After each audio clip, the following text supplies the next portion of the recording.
চ্যানেলটি সাবস্ক্রাইব করে সবাই পাশে থাকুন। ধন্যবাদ। 55-56 নম্বর আয়াত দুই জাতিকে নিকৃষ্ট বলছে। 1 নম্বর, ইন্না শাররাদ দাওয়াবি ইনদাল্লাহি আল্লাযীনা কাফারু ফাহুম লা ইউমিনুন। আনফালের 55 নম্বর আয়াত, নিশ্চয় আল্লাহর নিকট শাররাদ দাওয়াবি ইনদাল্লাহ আল্লাযীনা কাফারু ফাহুম লা ইউমিনুন। পৃথিবীর মধ্যে সবচাইতে আল্লাহর কাছে নিকৃষ্ট ব্যক্তি হলো অস্বীকারী জাতি। অস্বীকারী জাতি কারা? কাফের। কাফেরের আরেক শব্দের অর্থ কি? অস্বীকারী। 1 নম্বর 56 নম্বর আয়াতে দ্বিতীয় নিকৃষ্ট ব্যক্তির পরিচয় আমাদেরকে দিচ্ছেন, আল্লাযীনা আহাদতা মিনহুম সুম্মা ইয়ানকুদুনা আহদাহুম ফি কুল্লি মাররাতিন ওয়া হুম লা ইয়াত্তাকুন। এবং পৃথিবীর মধ্যে দ্বিতীয় নিকৃষ্ট ব্যক্তি তারা আহদাহুম ফি কুল্লি মাররা, যারা কোনো ব্যক্তির সাথে ওয়াদা করে, ওয়াদা করার পরে সেটা পূর্ণ করে না, তারা তাকওয়াবান ব্যক্তি না, তারাও কাফেরদের মতো, তারাও নিকৃষ্ট। তাহলে আমরা কি পাইলাম? ওয়াদা ভঙ্গকারী কি? কথা বলি না। পৃথিবীর সবচাইতে কার নিকট? ইনদাল্লাহ, আল্লাহর নিকট। তাহলে ওয়াদা করতে হবে বুঝে শুনে, না বুঝে যেটা পারবেন না সেটা করেন না। যেটা আমার দ্বারা সম্ভব না সেটা আমি করবো কেন? 1 লাখ টাকা মসজিদে দিয়ে দিব, এই ওয়াদা আমি কেন করবো? আমি নির্বাচনে পাশ করলে এই বাংলাদেশকে জান্নাত থেকে স্বর্ণ আইনে ভরে দিব, এই ওয়াদা আমি কেন করবো যেটা পারবো না? আমি এই কাজ যদি আপনারা আমাকে বানায় দেন, আমি আপনাদের জন্য এই কাজ করে ফেলবো, এরপর আর খবর নাই, এই ওয়াদা কেন করবো? বেশিরভাগ নিকৃষ্ট জাতি হলো আমাদের দেশে যারা রাজনীতি করে তারা। আর বেশিরভাগ 100 থেকে 95, 96, 97, 98 ভাগ রাজনীতিবিদদের ওয়াদার কোনো ঠিক নেই। আল্লাহ বলছেন তারা সবচাইতে নিকৃষ্ট ব্যক্তি। এমন রাজনীতি কেন করব যে আল্লাহর কাছে আমি নিকৃষ্ট হব? আমি পারবো 5 টাকার কাজ করতে, আমি কেন 10 টাকার ওয়াদা করে বসে থাকবো? আপনি খোঁজ নিয়ে দেখেন, নির্বাচনের সময় এলাকা এলাকায় ঘুরে পাশ করার পরে উত্তরা গোলশালে তাদের জায়গা কি হয়? ঠিক আছে না? তারা নিকৃষ্ট।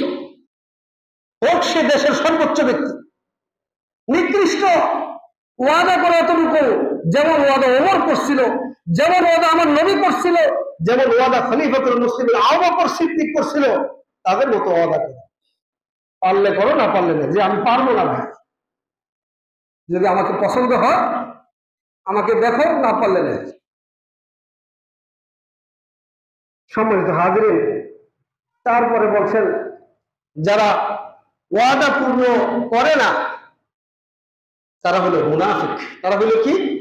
মুনাফিক। সূরাতুত তাওবা, এটাও কি? সূরাতুত তাওবা 75, 76, 77 নম্বর আয়াত। আল্লাহ বলতেছেন, ওয়ামিনহুম মান আহাদাল্লাহ লাইন আতানা মিন ফাদলিহি লানাসাদদাকান্না ওয়া লানাকুনান্না মিনাস সালিহিন। তারা ওই সমস্ত ব্যক্তি যারা আল্লাহর কাছে কিছু চায়, আল্লাহ তাদেরকে দেয়, এই ওয়াদা করে আল্লাহর কাছে, আল্লাহ যদি দেন লানাসাদদাকান্না, আমি দান করবো, ওয়া লানাকুনান্না মিনাস সালিহিন, এবং আমি কি করবো? নেক কাজ করবো। আল্লাহ বলে তোমাদের কথা আমি খুশি হয়েছি, খুশি হয়ে কি করলাম? ফালাম্মা আতাহুম মিন ফাদলি, যখন তোমাদেরকে আমি কিছু দিলাম, বাকিলু বি, এই কি প্রণতা শুনো। ওয়াতাওয়াল্লাহু ওয়া হুম মুরিদুন। সূরাতুত তাওবার 56 নম্বর আয়াতে আল্লাহ রাব্বুল আলামিন বলতেছেন, 56-76 নম্বর আয়াতে আল্লাহ বলতেছেন, এত কিছু পাওয়ার পরে যখন আল্লাহ দিছে, তখন ওয়াতাওয়াল্লাহু ওয়া হুম মুরিদুন, আল্লাহ থেকে মুখ ফিরিয়ে না। কে দিছে? আমি আমি আমি আমি পরিশ্রম করছি। কি করছে? আমি পরিশ্রম করছি। কে দিছে? আল্লাহ দেয় নাই তো। তুমি কি দেখো নাই ফজর থেকে সন্ধ্যা পর্যন্ত আমার মাথার ঘাম পায়ে পড়ছে? আমি আমি করেছি। কিসের আল্লাহ দিছে? আল্লাহ বলেন ফাআকাবাহুম নিফাকান ফি কুলুবিহিম, তাদের অন্তরগুলো মুনাফিকে নিফাকে ভরে গেছে। সূরাতুল বাকারা 27 এবং 26 নম্বর আয়াত, 26-27 নম্বর আয়াতে আল্লাহ রাব্বুল আলামিন বলছেন, আল্লাযীনা ইয়ানকুদুনা আহদাল্লাহি মিন বাদি মিসাকিহি ওয়া ইয়াকতাউনা মা আমারাল্লাহু বিহি আন ইউসালা ওয়া ইফসিদুনা ফিল আরদ উলাইকা হুমুল খাসিরুন, জমিনের মধ্যে সবচেয়ে নিকৃষ্ট তারাই যারা ওয়াদা ভঙ্গ করে। তারা কি করে? ওয়াদা ভঙ্গ করে। নবী করিম সাল্লাল্লাহু আলাইহি ওয়াসাল্লাম হাদিস শরীফের মধ্যে বলতেছেন, লা ঈমানা লিমান লা আমানাতা, যার আমানতদারিতা নাই তার কি নাই? ঈমান নাই। ওয়ালা দীনা লিমান লা আহদা লাহু, এবং যার ওয়াদা ঠিক নাই তার দিনের মধ্যে কি নেই? কোনো অংশ। তাহলে এক নম্বর বলেন, যার আমানতদারিতা নাই তার কি নাই? ঈমান নাই। যার ওয়াদা ঠিক নাই তার দিনের মধ্যে কোনো অংশ নেই। এবার আসেন, নবী করিম সাল্লাল্লাহু আলাইহি ওয়াসাল্লাম বলছেন ওয়াদা দুই প্রকার। ছোট্ট করে শেষ করে দিচ্ছি। ওয়াদা কয় প্রকার? একটা ওয়াদা আল্লাহর সাথে করছি, আমরা করছি কিনা? কখন করছি ওয়াদাটা? জি যে বলেন, কখন করছে? রূহের জগতে করছি। কোন জগতে? রূহের জগতে করছি। আল্লাহ জিজ্ঞেস করছে, আলাস্তু বিরাব্বিকুম ক্বালু বালা। আল্লাহ বলছে, আমি কি তোমাদের রব না? এই কৌশলে আসে না? 14 বারের মধ্যে আছে আলাস্তু বিরাব্বিকুম। ওয়াদা করছেন, ওয়াদা নিকৃষ্ট ব্যক্তি আপনি। আল্লাহর সাথে কি ওয়াদা করছেন? আল্লাহ আগে আমাদেরকে ওয়াদা নিচ্ছে, আমার সাথে ওয়াদা করো। আল্লাহ বলছে আমার সাথে ওয়াদা করো। আল্লাহ কি ওয়াদা করবো? আল্লাহ বলছে আলাস্তু বিরাব্বিকুম, আমি কি তোমাদের রব না? ক্বালু বালা, অবশ্যই রব। রব যদি হয়, তুমি যদি আমার রবের গোলাম হও, আমি যে তোমাকে এতগুলো হুকুম দিয়েছি, তুমি কয়টা হুকুম পালন করছো? তুমি যে তোমার ওয়াদা ভঙ্গ করছো, তুমি নিকৃষ্ট। তাহলে আজকে যারা ফজর নামাজ পড়ি নাই তারা কি? কথা কইতেন না, জোরে পান। পাপ করছেন, পাপের কথা কইতে সরল বলেন আমি নিকৃষ্ট। জোরে পান না, আমি নিকৃষ্ট। ফজর নামাজ পড়ি না এই জন্য, কত রোজার মধ্যে রোজা রাখি না এই জন্য আমি নিকৃষ্ট। বলেন বলেন, সবাই বলেন যে আমি মায়ের রমজানে রোজা রাখি না এই জন্য আমি নিকৃষ্ট। বলেন, বলতেন না, বলবেন না।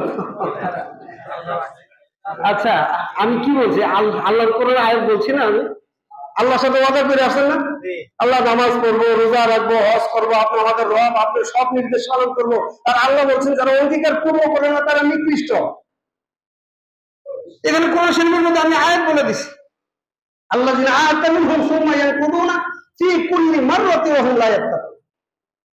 কাফের যারা নিকৃষ্ট, ওয়াদা ভঙ্গ করে নিকৃষ্ট। আল্লাহর সাথে ওয়াদা করে আসেন তো সব ইবাদত বন্দেগী করবেন, আজকে আপনি ফজর নামাজ পড়েন নাই, আপনি নিজে নিজে নিকৃষ্ট বলতে অসুবিধা। আমি আজকে ফজর নামাজের 1.5 ঘন্টা আগে উঠছি, কেন তাহাজ্জুদের কথা আমি কম না। আমার বাড়ির তার আজকে রাত্রে চুরি হয়েছিল বিদ্যুতের লাইনে। আমার ভাই তাহাজ্জুদের নামাজে উঠছে, তাহাজ্জুদ করছে। আমার তো দেশে আমলে বেশি, ভাই হাউস চাকরি করে, বড়, অনেক শিক্ষিত। তাহাজ্জুদ নামাজে ইস্তেঞ্জা করতে বসছে, ওযু করবে, তখন কারেন্ট চলে গেছে।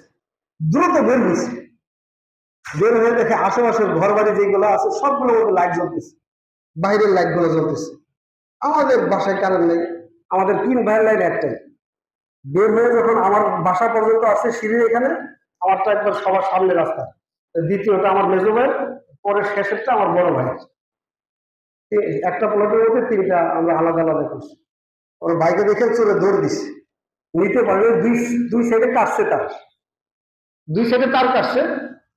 টান দেওয়ার সময় ভাই সজাগ।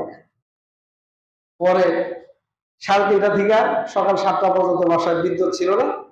পরে এটা অন্য কোনো ভাবে তারটা লাগানো হয়েছে, তারপরে আসছে। তো আমরা তো ফজর নামাজ পড়ছি, আপনারা যারা ফজর পড়েন নাই, আপনাদের খারাপ লাগতেছে না যে আল্লাহ আমাদেরকে ওয়াদা দিছে, আমরা সেই ওয়াদা কি করতে পারি নাই? পূরণ করতে পারি নাই। আরেকটা ওয়াদা রাসূল বলছেন, মানুষের সাথে মানুষের ওয়াদা। এইটা যে কত রকমের চক্রান্ত চলতেছে আমাদের মধ্যে। ব্যবসায়ীরা ওয়াদা, চাকরিজীবীরা ওয়াদা, শ্রমিকরা তাদের মালিকের সাথে, মালিক তার শ্রমিকের সাথে, স্ত্রী তার স্বামীর সাথে, স্বামী তার স্ত্রীর সাথে, বাবা তার সন্তানের সাথে, সন্তান তার বাবার সাথে, বন্ধু তার বন্ধুর সাথে, মসজিদ কমিটি ইমাম সাহেবের সাথে, ইমাম সাহেব মসজিদ কমিটির সাথে। কারো কোনো ওয়াদার কি ঠিক আছে? ঠিক আছে? ওদিকে যাবো না, ওদিকে গেলে সমস্যা। তাইলে ওয়াদা ঠিক রাখেন, ওয়াদা ঠিক রাখেন যদি আল্লাহর কাছে উৎকৃষ্ট বান্দা হতে চান। আর যদি ওয়াদা ঠিক না রাখেন আল্লাহ বলছেন তুমি কাফেরের মতো আমার কাছে নিকৃষ্ট একজন ব্যক্তি। আমরা ওয়াদা করতে পারি ইনশাল্লাহ, বাকি জীবন যতটুকু পারি ওয়াদা ঠিক রাখবো, যেটা পারবো না ওয়াদা করবো না ইনশাল্লাহ। কয়দিনের জন্য চুক্তি করেন, কয়দিনের জন্য ওয়াদা ঠিক রাখবেন? সামনে শুক্রবার, হ্যাঁ ইনশাল্লাহ। তাহলে এটা মুমিনের একটা গুণ হলো ওয়াদা পূর্ণ করা, অঙ্গীকার পূর্ণ করা। মুমিনের আরো কি কি গুণ কোরআন এবং সুন্নাহর মধ্যে আছে, ধারাবাহিক আলোচনা চলবে ইনশাল্লাহ। যতদিন পারি, 1 মাস 2 মাস 3 মাস 4 মাস, মুমিনের প্রত্যেকটা কি কি গুণ আল্লাহ কোরআনের মধ্যে উল্লেখ করছে, প্রত্যেকটা গুণ আমি কি প্রত্যেক সপ্তাহে একটা একটা করে কি আলোচনা করবো ইনশাল্লাহ, আল্লাহ যদি আমাদেরকে তৌফিক দান করে। আমিন ওয়া আখির দাওয়ানা আলহামদুলিল্লাহি রাব্বিল আলামিন।